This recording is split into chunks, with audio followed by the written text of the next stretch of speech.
Là, on est toujours avec Chris Vendito, notre deuxième invité de cette émission spéciale humoriste. What's up? Ça va? What's up? Salut tout le monde. Hey, Bonjour. what's up, Chris? Bonjour, madame. Ça Bonjour va? tout le monde. Bonne soirée. Weed is legal. Yeah. Donc, toi aussi, ça fait un moment que tu es dans le milieu de l'humour. Ça fait Trop long. combien de temps? À peu près 5-6 ans? 6 ans. 6 ans, ok. Pareil, comment tu as commencé? Qu'est-ce qui t'a fait commencer? Un petit, même comme Laurence, j'ai commencé avec le classe de Joey Elias. Ok.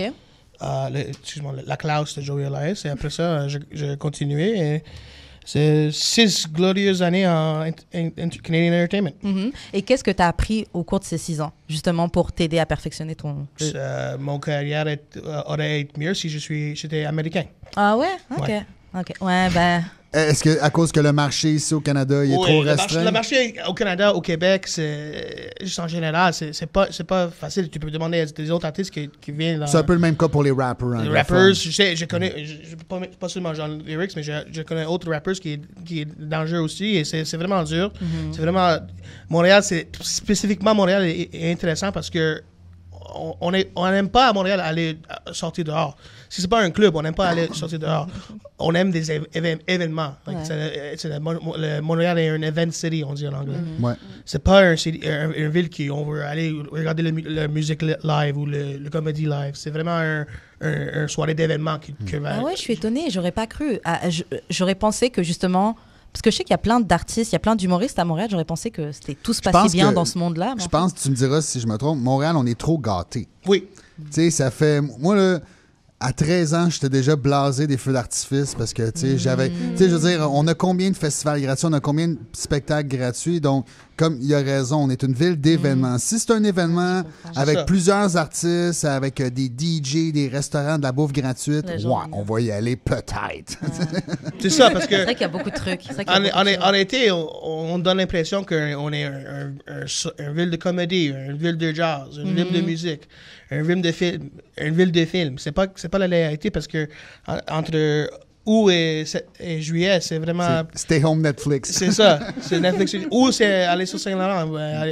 C'est vraiment différent.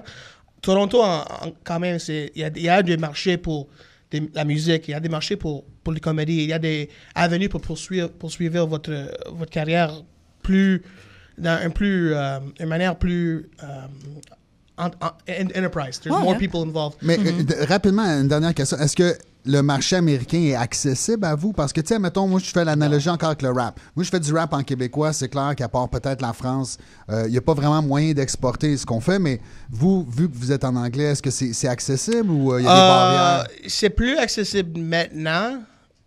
On pense seulement parce qu'il y a des gens qui travaillent de Toronto.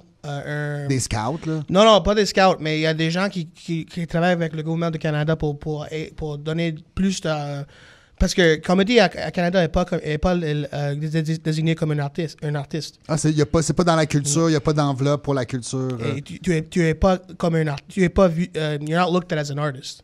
Comme un entertainer. Non, c'est ça. Ah, même pas? Non, absolument rien. Comme un clown, peut-être? C'est ça. Ben, il y a des pétitions en ce moment pour essayer justement de mettre pas la cause des humoristes qui font du stand-up, mais juste pour que le stand-up soit reconnu. Je vais dire ça un mot en anglais, je m'excuse encore, mais c'est to legitimize comedians. Mais c'est bizarre parce qu'ici au Québec, tu vois, les humoristes, ils sont 100%... c'est pas la même chose pour C'est ça, parce que ici, dans le francophone, ils passent dans le culturel puis ils ravent toutes les subventions. Oui, mais en plus, les humoristes au Québec sont riches, sont millionnaires. C'est pas que ils méritent qu'est-ce qu'on a.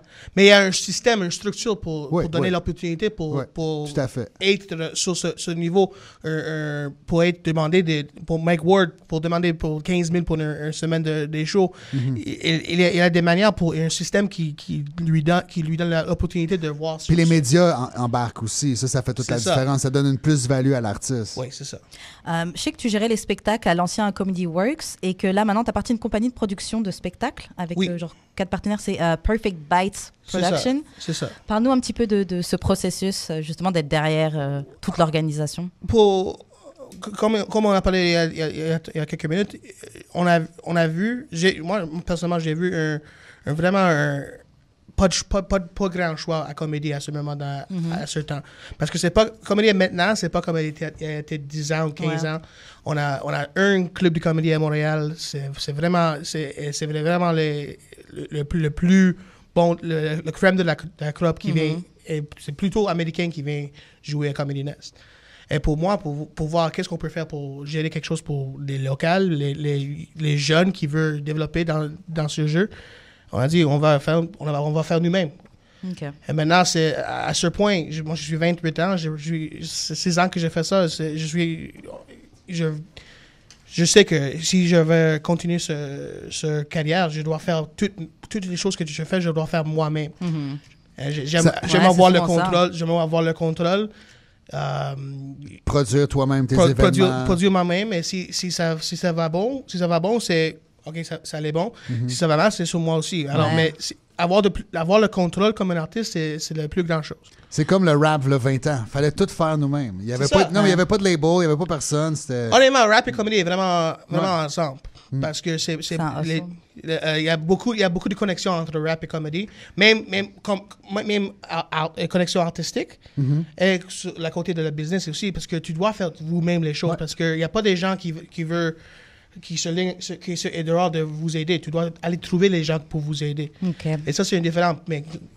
Mais c'est pas tout mal, mais pour nous, à Perfect Bite, on a voulu de créer des shows, créer des spectacles qu'on veut faire. Okay. Au lieu de créer des spectacles qu'on doit faire. OK. Chris, malheureusement, l'entrevue tire à sa fin, mais comment on fait pour te rejoindre si on veut te contacter sur... c'est quoi tes réseaux sociaux? C'est Chris Venditto, VENDITTO sur Twitter, Instagram, Snapchat, LinkedIn, MySpace, Tinder. Et juste avant... Bumble, tous.